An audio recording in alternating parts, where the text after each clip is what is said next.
Vietnam আসলে একটা সুন্দর একটা দেশ। যে ভিয়েতনাম না দেখেন তাহলে আপনি বুঝতে পারবেন না যে কি মিস করতেছেন। সবাইকে ভিয়েতনাম ঘুরতে আসবেন অবশ্যই। তো চলেন আজকে ব্লগটা শুরু করা যাক। আমি এখন ভিয়েতনামের রাস্তায় সাইকেল চালাচ্ছি। আমার পিছনে গ্রুপ দেখতে পাচ্ছেন, যদিও আমার সামনে আরও একটা গ্রুপ আছে, কয়েকজন আছে, আমি সামনের গ্রুপ দেখাবো। হ্যাঁ, আমরা গ্রুপ নিয়ে রওনা হয়ে গেলাম। আমার পাশে যে মেয়েটিকে দেখতে পাচ্ছেন তারা আমেরিকা থেকে আগত। আমরা সবাই মিলে একসাথে এই জায়গাগুলো ঘুরে দেখবো। সো সুন্দর সুন্দর জায়গা দেখতে হলে ভিডিওটি সম্পূর্ণ দেখবেন অবশ্যই। দেখেন মাশাআল্লাহ কত সুন্দর একটা জায়গা, দুই পাশে পাহাড়, সাইড দিকে লেক, এবং আমরা এই যে আমাদের পুরো গ্রুপটা আর কি, আমরা গ্রুপে সবাই মিলে এখন সামনের দিকে এগিয়ে যাচ্ছি। এবং সবাই আমেরিকান এখানে, শুধু আমি একাই বাংলাদেশি।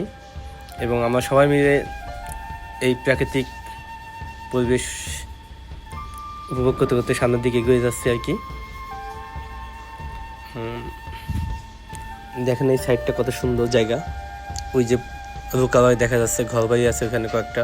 যদিও এই ভাই কি ব্যস্ত লোক যে সামনের দিকে এগিয়ে যাচ্ছে এখন।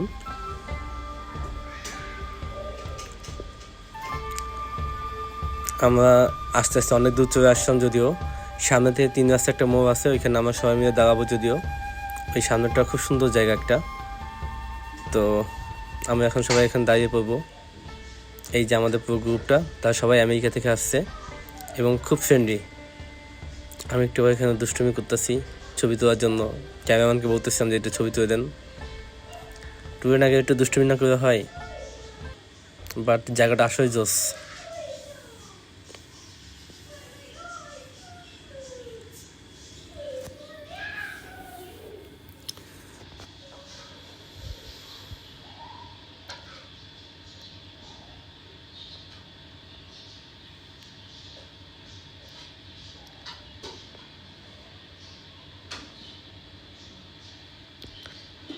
এতক্ষণ ধরে আমাদের ট্যুর গাইড আমাদের ইনস্ট্রাকশন দিচ্ছিল যে এখানে কীভাবে ঘুরবো বা এখানে ইতিহাস ঐতিহ্য নিয়ে কথা বলতেছিল আর কি।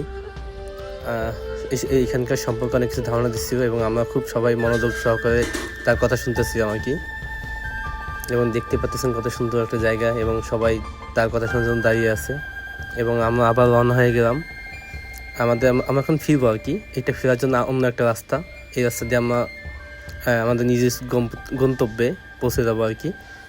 এখানে অনেক ঘরবাড়ি দেখতে পাওয়া যাবে, যদিও দেখতেই পাচ্ছেন কত সুন্দর ঘরবাড়ি দুই পাশে। এবং রাস্তাটা অসাধারণ। এই যে ডান পাশে একটা ঘর আছে, ঘরটা দেখেন কত সুন্দর। এবং ওই সামনে অনেকগুলো রিসোর্ট আছে, এখানে থাকার জন্য ব্যবস্থা করা আছে। যারা পর্যটক অনেকে আছে এখানে এসে থাকতে চাই, তাদের জন্য থাকারও ব্যবস্থা করা আছে। তো মাশাআল্লাহ জায়গাটা অনেক সুন্দর। আপনারা অবশ্যই একবার হলেও ভিয়েতনাম ঘুরতে আসবেন।